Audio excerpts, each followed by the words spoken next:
Okay, I switched it up a little bit.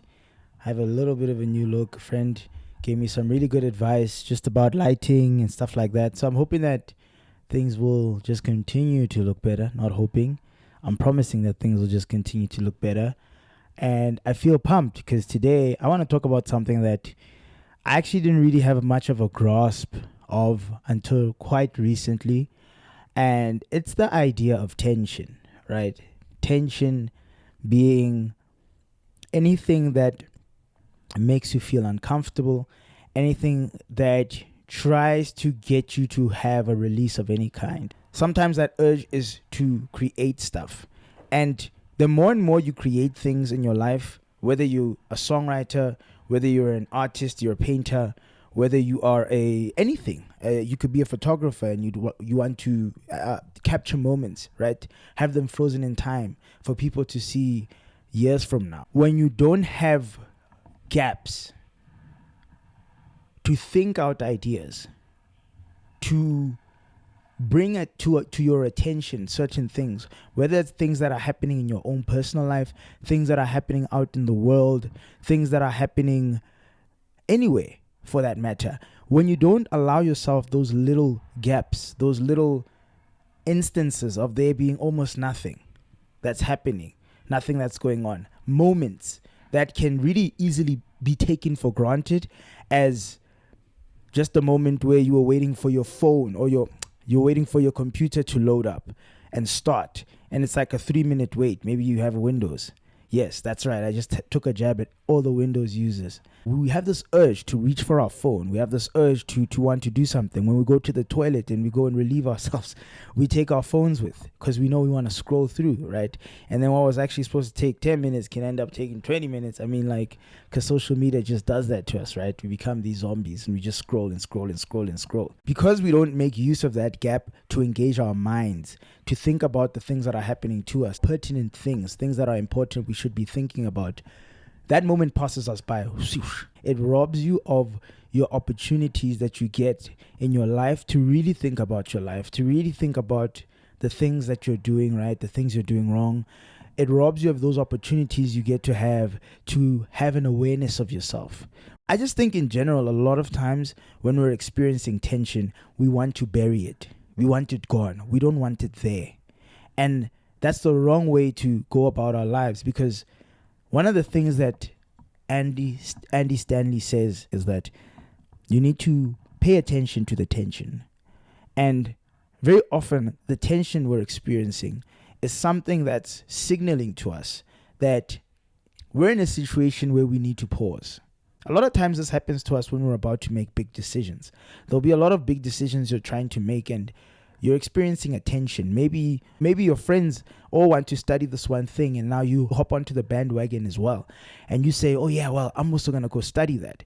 But you know deep down inside, there's just something that's off about that decision that you're about to make. What you should do in that moment is actually pause and have some introspection and actually weigh the pros and the cons. Why is it that I'm actually about to study this thing? Why is it that I actually want to pursue this thing? Do I even want to pursue it? What you shouldn't do is ignore the fact that you feel uncomfortable about stuff and then hope that somewhere down the line the thing just opens up and turns out to be an amazing experience, because there's a good likelihood that you're going to hate it and that you're going to want to quit when you're in it.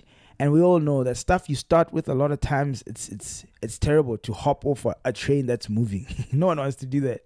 You understand? No one wants to do that. When it comes to telling the truth, we all know that sometimes the truth is going to hurt the people we love, is going to make our boss angry, it's going to do a certain thing to someone that is going to make us feel uncomfortable. Now, I was here being a chronic people pleaser.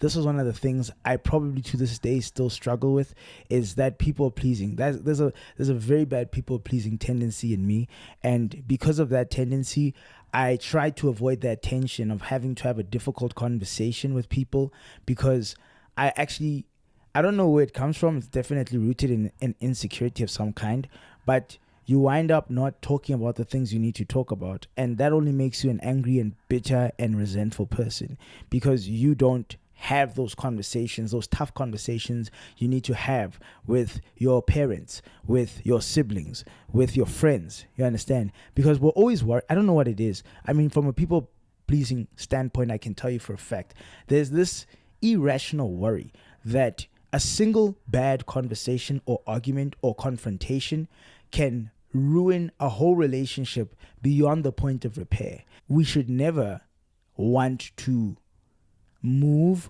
speak, or think in ways that are dishonest. For some weird reason, it just doesn't feel right when you do that.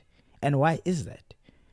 I really want you guys to think about that. And maybe in the comment section below, we can have a conversation about it and actually really talk about it. But what my belief is that the reason why we're like that is because we have a compass on the inside of us that's leading, directing, and trying to show us where to go. Now, my belief is that when you get to know the maker of the compass and the maker of the device in general, God, then he shows you the whys, the wheres, and the hows of basically every aspect of your life, as long as you're pursuing him and pursuing him from a place of earnestness or earnest. I don't know how you use that word in this context, but when you earnestly pursue him, I think that it's worth it to follow that feeling and pause and sometimes tell the truth, get into the trouble, have the conversation, and I guarantee you 9 times out of 10 that thing repairs itself. At the end of the day, I really believe that a lot of times all tension is there to do is to make sure that lines we think are straight are actually straight, right? It's a ruler. It's a ruler, because you'll draw a line and think this is straight.